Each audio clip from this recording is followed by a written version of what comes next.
Познатите англичани се поделени околу останувањето или напуштањето на Европската Унија на Британија, исто како поголемиот дел од популацијата. Преку 280 познати англиски актери, музичари, писатели и други културни или естрадни работници се потпишаа на писмото на организацијата Британија е посилна во Европа, како поддршка за останување на земјата во Унијата. Меѓу потписниците се последниот Шерлок, Бенедикт Камбербач, Патрик Стюарт, Џуд Ло, Кира Најтли, Хелена Бонам Картер, а на актерската екипа им се придружија и писателот Џон Ле Каре, дизајнерката Вивиан Вествуд, режисерот Дени Бойл, членовите на Франц Фердинанд, како и многу други. Сите тие сметаат дека излегувањето од Европската Унија ќе уназади и маргинализира британската културна сцена и дека многу проекти од оваа област не могат да бидат остварени да не постоеа фондовите на Европската Унија и соработката на уметниците од различни европски држави. И Дейвид Бекам се изјасни во корис на останување во Европската Унија, велејќи дека странските играчи, вклучувајќи го и данскиот голман Питер Шмајхел и францускиот Ерик Кантона, придонеле Манчестер Юнајтед да биде одлична екипа. Но и други познати лица, како звездата од Джеймс Бонд Даниел Крейг, ја поддржа кампањата за останување. Тој бил виден во мајца со зборовите "Ниту еден човек не е остров, ниту една земја не е сама".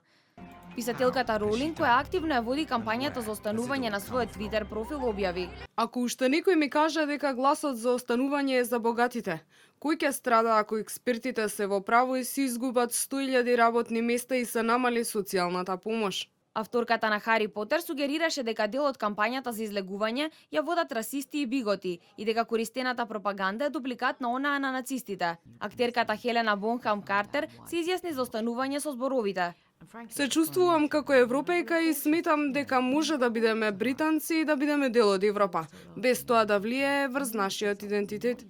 Влијателниот физичар Стивен Хокинг се изјасни за останување, велејќи дека напредокот произлегува од соработката, како и дека работејќи заедно со Европа ја зајакнуваме нашата економија, си даваме поголемо влијание во светот и се создаваат можности за иднината на младите луѓе.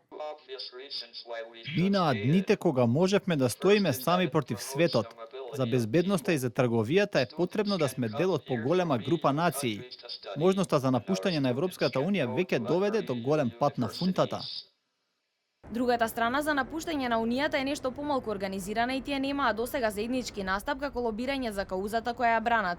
За излегување на Велика Британија се актерот Майкл Кейн, пејачот на групата Who Роџер Далтри, некогашниот играч на Арсенал и на репрезентацијата Сол Кембел и други.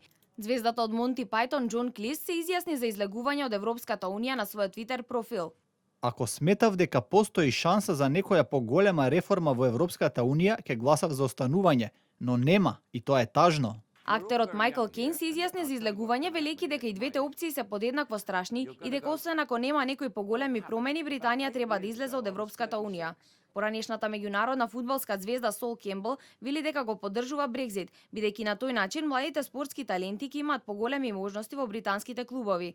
На прашањето што мисли за Европската Унија, фронтменот на легендарниот британски рок бенд Who изјави дека не достига демократија и дека ниту еден дел од Европа во моментот не функционира правилно, како и тоа дека единствениот начин да се подобри ситуацијата е да се ослободиме од неспособните луѓе кои ја водат. Последните истражувања покажуваат дека јавното мислење во однос на останувањето или заминувањето на Британија од Европската Унија е поделено. Речиси е еднаков бројот на оние кои сметаат дека Британија треба да остане дел од европското семејство и на оние кои сметаат дека ќе им биде подобро надвор од него.